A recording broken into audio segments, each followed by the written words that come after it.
va parler maintenant d'un cheval extraordinaire, Bold Eagle, au pas de course maintenant.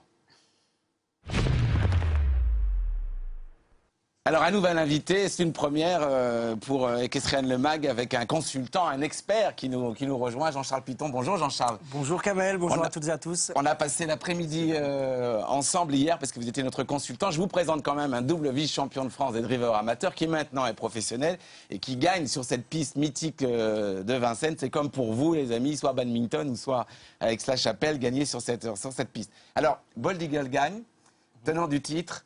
On va voir dans quelques instants la course, mais pour que nos amis comprennent bien ce qui s'est passé, je voudrais qu'on revienne sur le départ, le milieu de la course et la fin. Dites-nous ce qui s'est passé et la peur qu'on a quand même eue en regardant le cheval au départ. Oui, une course exceptionnelle avec deux faux départs avant le réel départ. Et puis au moment du bon départ, un Bold Eagle un petit peu tendu qui était au petit galop, qui a même effectué sa volte un petit peu au galop et qui, de ce fait, est parti en retrait de ses adversaires. Il est parti attardé, ça l'a peut-être fait gagner, c'est ce qu'a pensé son entraîneur. Pourquoi? Parce qu'après, le cheval s'est toujours fait ramener progressivement vers la tête de la course sans effort et en ayant toujours des dos. Et Franck Nivard a expliqué que le cheval aime suivre ses adversaires pour les manger. Il n'y a pas d'autre mot à la fin. En tout cas, voilà, une course formidable, un driver aussi formidable. Franck Je pense qu'il faut mettre l'accent dessus. Et voilà, vraiment beaucoup d'émotions. Bold Eagle, Casaque rouge. Vous avez, oui, toque jaune. Vous l'avez regardé tous les trois la course? Ou alors vous, Sidney, passionné complètement, hein? Vous avez regardé ça tout l'après-midi? Moi, j'adore les courses. Donc, j'ai passé pas mal de temps. On y retourne parce que c'était vraiment formidable. Impressionnant. Ouais, génial. Regardez, on le revit. Allez, les concurrents voltent.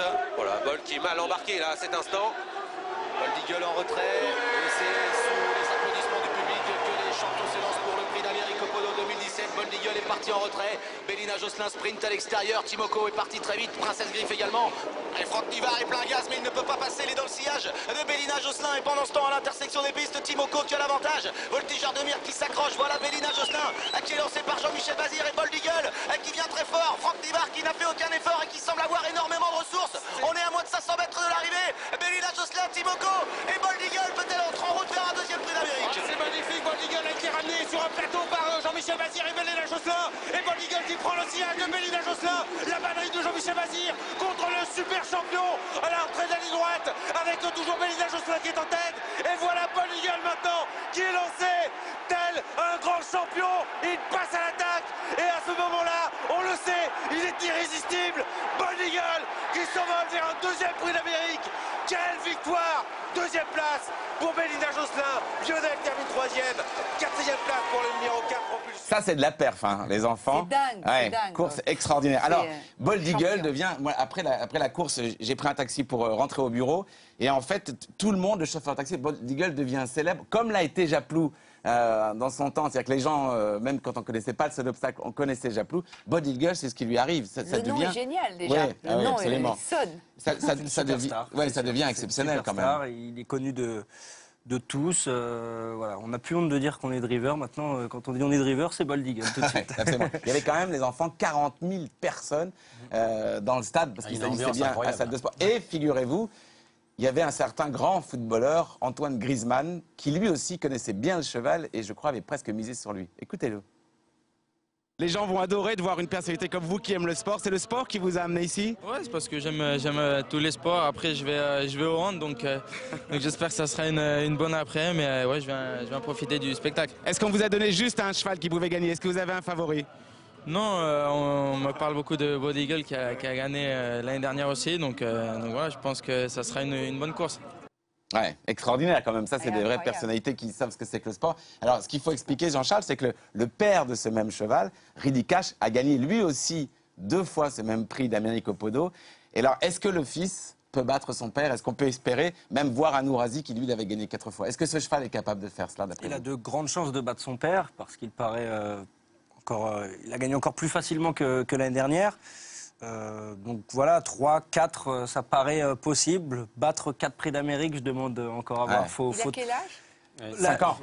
6 ans maintenant. Ah, 6 ans, oui. Mais il lui reste encore, du coup, jusqu'à 10 ans, il peut 4 éditions à courir. Maintenant, est-ce qu'il va pouvoir durer aussi longtemps? Dans la préparation, il avait été battu en début d'hiver, peut-être un peu moins impressionnant. L'année dernière, il avait pu gagner en allant tête et corde, devant, tout seul. Là, il est mieux maintenant en suivant un petit peu les autres, ce qui comporte des aléas. Hein. Sydney, on en a parlé tout à l'heure un peu avant l'émission. Franck Nivard, il s'est faufilé. Il y a un moment, il peut aussi parfois rester enfermé. Ça n'a pas été le cas. On espère que ça ne sera jamais le cas pour Bold Eagle. Mais voilà, gagner 4 prix d'Amérique, ce serait déjà phénoménal. Jean-Charles, vous êtes toute la journée dans le monde du trot. C'est votre métier. Vous êtes à Grosbois, le centre d'entraînement de cette discipline. Un cheval comme Bold Eagle, c'est pour votre discipline un éclairage absolument exceptionnel. Oui, c'est fantastique. Il y a le cheval qui est fantastique et puis tout un entourage aussi qui est vraiment sympathique, un propriétaire qui fait vivre sa passion au plus grand nombre, un fan club, un driver qui est des plus sympathiques, un entraîneur aussi très décontracté, on le voit dans ses interviews d'avant et d'après course. Donc non, c'est une magnifique carte postale pour notre discipline et voilà, et Bold Eagle, Jean-Charles, a quelque chose qu'aucun cheval de vos disciplines n'a, c'est que les gens viennent par bus avec les casquettes. Les chevaux sont de véritables stars et son driver aussi, mais ça c'est bien. Il est passionnant, non? Comme Totilas. Absolument, oui. On a retrouvé ça avec un tout petit peu Totilas. Merci Jean-Charles Piton. Merci beaucoup. On se retrouve le 12 février pour la Consolante. Ok, je serai là. Super. Merci beaucoup.